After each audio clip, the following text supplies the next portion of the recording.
मस्त थंडी सुरू झाली आहे ना, बस मग काय, आपलं मन आपोआपच चहा आणि कॉफीकडे वळलं जातं. आता गरमागरम चहा आणि कॉफी पिल्यानंतर आपल्याला कसं छान उबदार मन प्रसन्न वाटतं की नाही.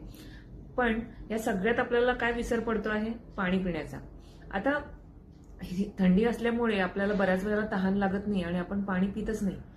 पण त्याच्याऐवजी आपलं अजून एक कप चहा, अजून एक कप कॉफी असं दिवसभर आपलं चालू राहतं. पण मजेची गोष्ट अशी आहे की चहा आणि कॉफी ही गरमागरम पेय पिल्याने आपल्याला छान उबदार मन प्रसन्न तरी वाटतंय, पण आपल्या शरीराची जी हायड्रेशनची गरज आहे ना, ती मात्र कंप्लीट होत नाही. मग मी काय केलंय, मी एक छोटासा चेंज केला आहे. मी दररोज एक हर्बल लाईफ अफ्रेश घेते. गरमागरम पाण्यामध्ये तुम्ही 2 चमच हर्बल लाईफ अफ्रेश ऍड केलं की हा एक मस्त एनर्जी ड्रिंक बनतो.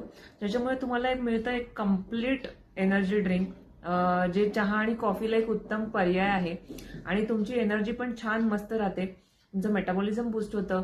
कॅलरीही अगदी कमी आहेत, फक्त 4 कॅलरीज याच्यातून मिळतात. आणि तुमच्या शरीराची जी हायड्रेशनची गरज आहे ना, तीही सांभाळली जाते. तर हा जो छोटासा बदल केला आहे ह्या हिवाळ्यासाठी, तो मला खूप उपयोगी पडतो आहे. तुम्ही जरूर ट्राय करा.